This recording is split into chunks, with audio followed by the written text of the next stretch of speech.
Hey, Cedar Valley, it's Wednesday, September 2nd, 2020. Just a follow-up and an expansion of Sunday's teaching on whether or not we can believe the Bible. There are some who have wondered, did Jesus actually do the things that the Bible claims he did? The objection goes something like this. How can we be sure that the stories of Jesus are true? That he did all kinds of miracles, that he died and he rose from the dead. Those sound like stories written by self-interested religious leaders after the fact to leverage their movement and to consolidate their power. And that might be true if it weren't. Here's why, I think. There were just too many eyewitnesses. One of Jesus' biographers, a historian / lawyer named Luke, begins his account, his story of Jesus, this way.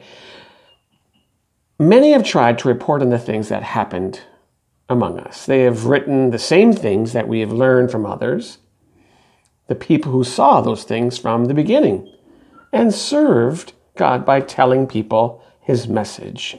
Since I myself, Luke speaking of himself, have studied everything carefully from the beginning, most excellent Theophilus, to whom he's writing, it seemed good for me to write it out for you. So several things appear to be clear at this point, or at least here in this passage.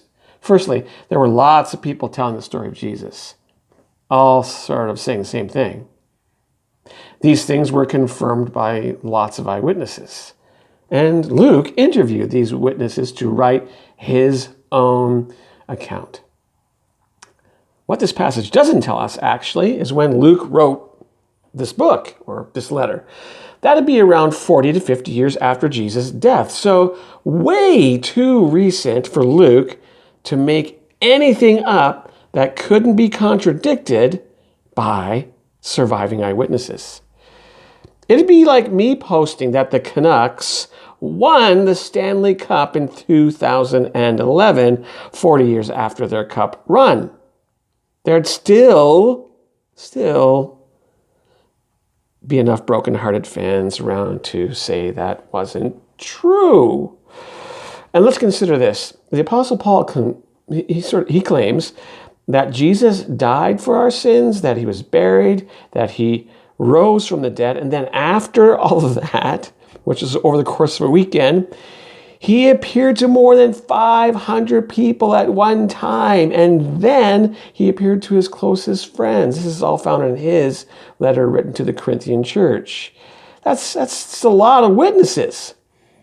And Paul's letter, unlike Luke's, was written 20 to 30 years after the death of Jesus. So even closer than when Luke had written his letter. There's just way too many witnesses, too close to the death of Jesus and the writing of the Gospel of Luke and the letter to the Corinthian church, that if these things weren't true, people would have said so. Tell me what you think. Have a good day, good week.